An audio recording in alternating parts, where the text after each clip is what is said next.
By using baker's percentage, where all ingredients are relative to flour, which is always calculated at 100%, I am going to analyze the Robert Redford cookie. The sugar content and the ingredients which soak up the most moisture are the most curious to me. The bullies in the bowl are the oats, the whole wheat flour, and the pretzels. The sugars include sucrose and brown sugar, and they weigh in at a whopping 202%. Most cookies come in between 75 and 100%. Bones of the Dead cookies come in at 333%, and they're very crunchy. So this is very interesting to me.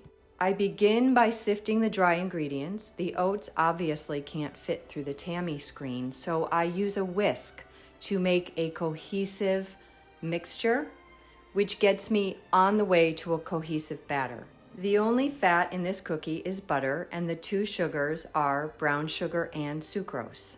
Because there are 3 different bullies in the bowl, I need to give this a little extra long cream, but that doesn't mean that I do it at a faster speed. During the mixing time, you can see the batter lighten up. That is air, that is oxygen, that is oxygenation. Scrape, scrape is the rule of the day, because as you build a cohesive batter, you want to keep it there at every single step. By adding the wet ingredients in thirds, I allow them to slowly incorporate to create a nice emulsion and to keep things cohesive. When using more than one type of flour, you include that in your 100% baker's math. I had the urge to use a chocolate and toffee chocolate bar, but because this is the first time I'm doing this recipe, I don't change a thing. 1 piece of parchment is used for my ingredient tray, for adding dries to the bowl, and for when I portion the dough. Adding the dries in thirds and stopping as soon as it's cohesive is key to not overworking your mixture.